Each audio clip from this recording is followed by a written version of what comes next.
iyadoo muddooyinkii u dambeeyay deegaano ka tirsan gobolka Saraar ay ku soo qulqulayeen isla markaana ay ku soo guureen dadweyne reer guuraa oo ka soo hayaamay gobolada Puntland iyo weliba deegaano ka tirsan Somaliland ayaa waxa maanta deegaanka Ceeldhaab oo ka tirsan gobolka Saraar gaadhay gudoomiyaha gobolka Saraar Axmed Maxamed Xaashi xogayaha gobolka Saraar taliyaha ciidanka booliska gobolka Saraar gaashaana dhexe Xasan Ismaaciil Yuusuf Gacmayare iyo weliba isdooyaasha wasaaradda xanaanada xoolaha iyo ciyaaraha waxayna mas'uuliyiintani kormeer ku tageen goobaha kala duwan ee ay soo gaadheen dadka soo hayaamay mas'uuliyiintan ayaa bulshada deegaanka Ceeldhaab ugu baaqay inay soo dhaweeyaan dadka reer guuraaga ee ka soo hayaamay deegaanada Soomaaliya waxaana sidoo kale ku adkeeyeen inay ilaaliyaan nabadgelyada anigu waxaan ahay maamulka magaalada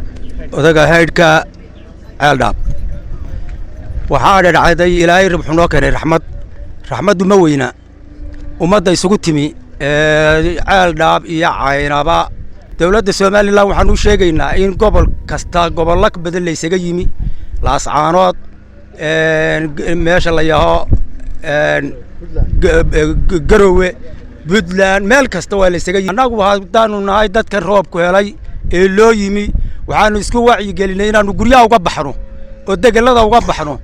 oo hadday raashin tahay iyo hadday biyo tahay iyo hadday gacan qabasho inaanaan anagu waxba kala hadhin aan joognaa magaalada Ceeldhaab waxaa halkan isugu yimid dadweyne ka kala yimi oo reer guuraaya Buuhoodle Sool Sanaag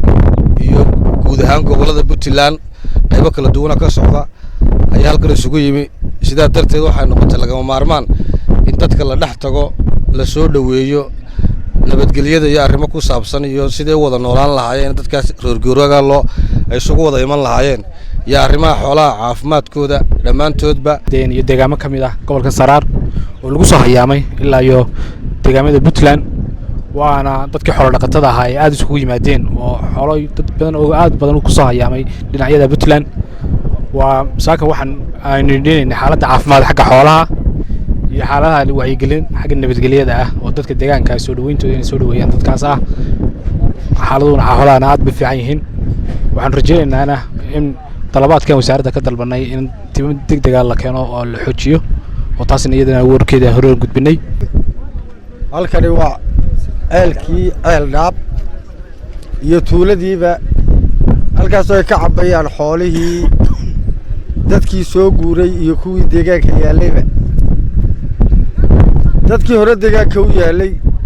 sidii aan horeba u sheegnay waxa ku wacyi gelinaynaa inay soo dhaweeyaan dadweynaha soo guuray meel kasta ka yimi dadweynuhuna ama reer guuraaguna haddii raxmadi daado xuduud ma leh 3 sano ka hor waxaa la wada joogay ama dabada la dhigay dadka halkan deegaanka waayay wixii Garowe soo joogay ilaa meesha la yiraahdo Caluula xeeb baa loo dhaadhacay waxaan leeyahay ku wacyi gelinaynaa dadka maanta lagu soo guureeyay abaal gudaan oo sidii loo soo dhaweeyay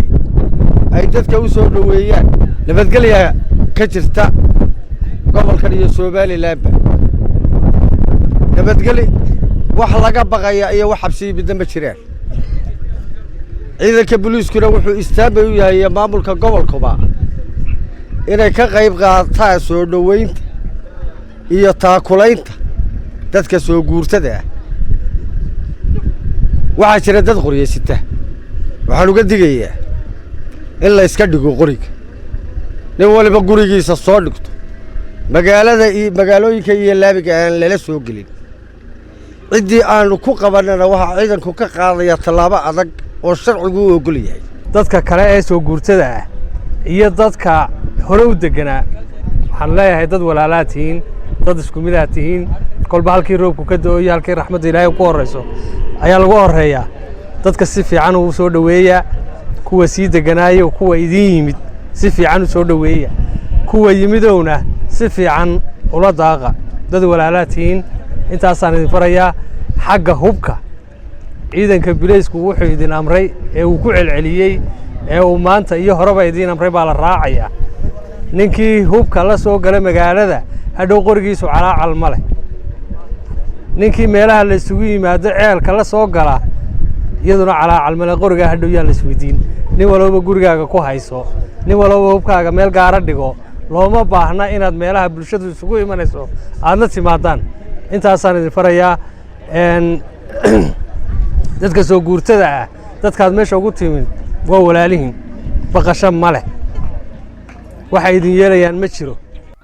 si kastaba ha ahaatee taliyaha guud ee ciidamada booliiska gobolka Saraar gaashaanle dhexe Xasan Ismaaciil Yuusuf Gacmayare iyo ciidanka uu hogaamiyo ayaa muddooyinkii u dambeysay waxay kormeero kala duwan ku gaar bixinayeen deegaano ka tirsan gobolka Saraar kuwaas oo isugu soo guureen dadweyne reer guuraa oo ka kala yimid deegaano kala duwan waxaana deegaamada kala duwan ay marayeen taliska ciidanka booliiska gobolka Saraar ee dadweynaha ay ku wacyigelinayeen ilaalinta nabadgelyada iyo waliba sidii loo soo dhaweyn lahaa dadka reer guuraaga ee isaga soo kala hayaamay deegaanada kala duwan Salebaan Cilmi Siciid Salebaan Kiko wararka Ariel TV magaalada Caynaba